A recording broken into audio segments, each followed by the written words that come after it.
This is my 129th video on my work with OO gauge. See part 1 of this series for my reasons for getting into OO gauge when I already had a lot invested in working in N gauge and I didn't really have space available for a large, fully operational OO gauge layout. Also see my lengthy series on my N gauge railway modelling for smaller and more complex scenery and smaller scale trains running. This part will be covering the rest of the rolling stock that I brought back from the Great British Train Show in Brampton, Ontario, Canada at the end of April. An older Hornby Black 5 loco, and some Hornby Dublo and Wrenn wagons. The LMS brake van that I built from a Parkside Dundas kit in my previous video will also be included in some running video with the other wagons and the loco in conclusion. Other than the kit-built Bayer Garrett, with which I had very mixed success, see part 126, the only loco that I brought back from the April show was this Black 5. I didn't really need another Black 5, I already had several, but I didn't have this particular Hornby model, and only $50 was being asked for it, and running a lot of Black 5s pretty much fits in with my prototype of LMS operations in the 1930s. I also brought some kits back from the show, and I built one of them, the Parkside Dundas kit for an LMS brake van seen at top right here in my previous video, part 128. And I brought back these 3 wagons. The 2 at right are Hornby Dublo 2-rail wagons with metal simplex couplings. The Wrenn wagon in the box at top left would probably have had simplex couplings when it was sold, but when I looked at it more closely after getting it home, I realized that someone had fitted it with caddy couplings. I don't run caddy couplings on my OO gauge layout, so I was going to have to change the couplings on that wagon. Back to the Black 5.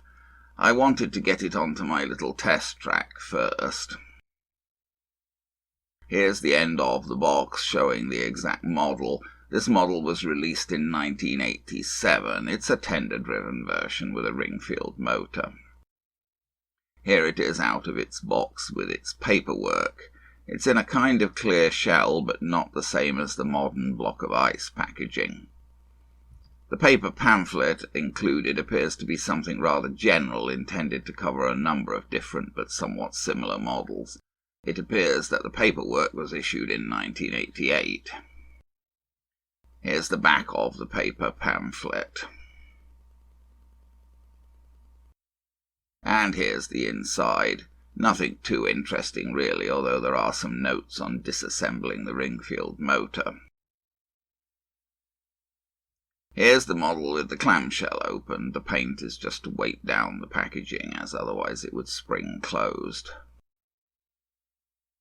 The model still had its detail pack, not that it was very detailed. Just driver and fireman figures and a couple of vacuum pipes. I think this was actually a generic pack included with many models. Here's the loco on my little test track, quite nice looking with its red lining. It did run, but not too consistently.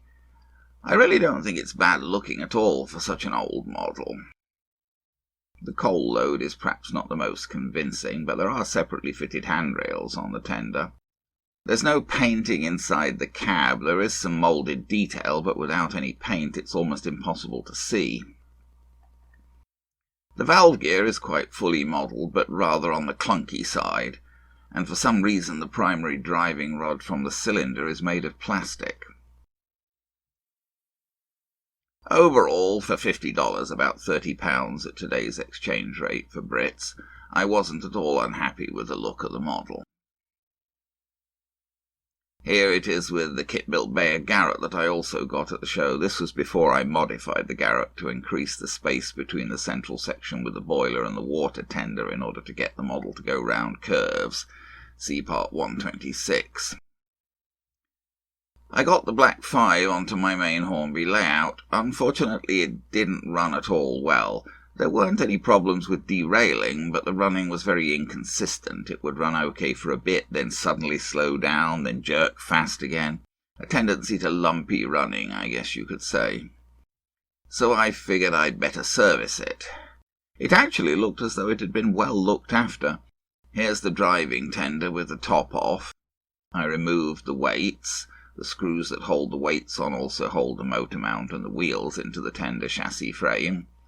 So with the weights removed, the motor mount with the wheels can be removed. Then I stripped down the motor, removing the brushes, unclipping the cover to expose the commutator, and removing the clips so that the gears could be taken out. Really, everything looked to be in good shape. There was plenty left on the brushes. The commutator was a bit dirty, but not too bad. I did clean it, rubbing with a cotton pad solvent and using a needle to clean out the gaps. Here's the other side of the motor. The spindles for the gears all appear good. Sometimes those will wear so they're no longer round, and that can cause running problems, but these were good, as were the gears themselves. After cleaning, I reassembled the motor with some appropriate lubrication. I did manage to temporarily lose one of the brush springs. Those things seemed just determined to ping away, but fortunately I managed to find it.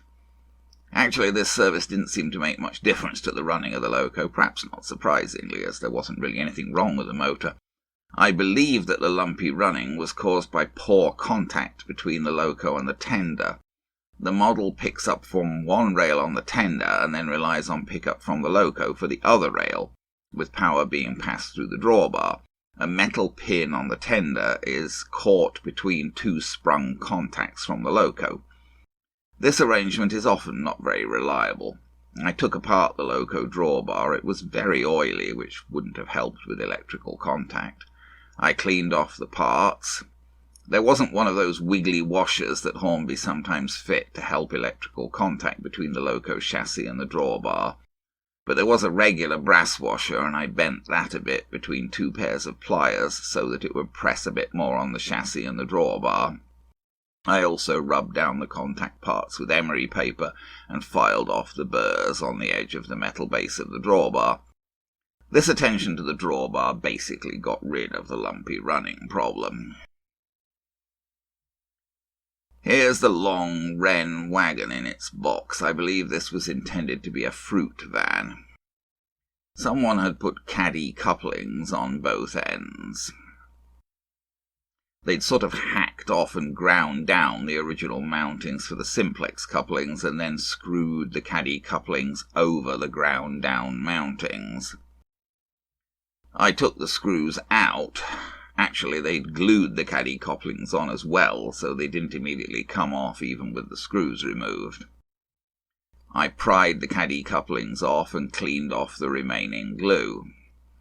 I had two types of simplex couplings on hand, the simple metal ones designed to be held in place by plastic pins, and more complex plastic ones with pivot boxes and tails for magnetic uncoupling. These are basically the two types available as spares from Pico. The Magni simplex couplings, as they call them, are a pain in the butt to assemble. It's hard to get the metal screw to go into the plastic hole properly, and of course it's a slot head screw. I really hate those. If the screw were a Phillips, or even better, a Robertson, as often used here in Canada, assembly would be 100 times easier. And I never have quite figured out how you're supposed to get those little springs to do anything useful. But I'm never actually going to try to magnetically uncouple these, and I'm not even too bothered as to whether they couple up automatically, so long as, once they're coupled, they stay coupled. I assembled one of the Magni simplex couplings. I cut off its three little legs, as I had nothing useful into which to put those. I just glued it in place over the old mountings. I took the wagon up to my test track to see if it would couple to a regular simplex coupling on a Hornby Dublo wagon, and stay coupled. It seemed that it would, making a good firm coupling. So I took the Wrenn wagon back down to the bench and put a coupling on the other end in the same way. Here's the Wrenn wagon coupled between the two Hornby Dublo wagons that I got at the show. The plastic couplings seem to connect quite well with the older metal type. I hooked up a Hornby Dublo Ginty to run these three wagons back and forth on the test track just to check that the couplings were working. This old Hornby Ginty isn't a great loco. I should probably get its motor remagnetised, but it did run the wagons back and forth without any problems appearing with the couplings. Here's the LMS brake van that I built from the Parkside Dundas kit from the show in part 128. I made up everything into a train on my Hornby layout with a couple of converter wagons, tension lock coupling one end, simplex the other, since the loco and the brake van were tension lock but the 3 wagons from the show were simplex. Now let's finish by seeing that little train running. So let's see what I can manage to do in the way of some running with this stuff. There's the Black 5. Hopefully he's working pretty okay now after my various servicing and fixing of contacts.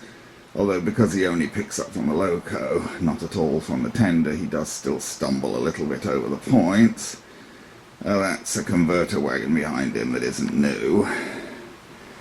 And then that's one of the Hornby Dublo Wagons I picked up at the Great British Train Show. That's the Wrenn wagon that I put new couplings on, and one of them just fell off a little while ago and I had to put it back on again. I hope they'll stay glued on this time, but who knows.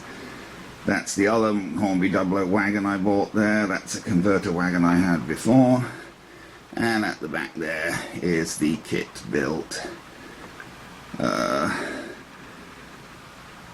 brake van from the Parkside Dundas kit. Sadly, that seems to wobble when it runs. And it's not because the wheels aren't turning well in the bearings, they're turning very well. I think it's because the wheels have axles that are a little too big for this track, but there's not much I can do about that. It may have been a very old kit. Okay, let's see what we can do. I've got the handheld in my other hand. Off we go.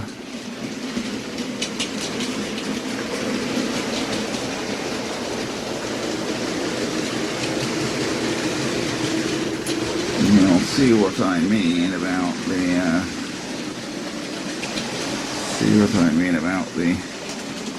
See, sadly, that it's kind of wobbling all the time, that kit-built van, which is very sad. I thought maybe it was because I forgot to put weight in it, but now I have put weight in it. I added 2 quarter-ounce weights underneath, glued to the bottom and above the axles.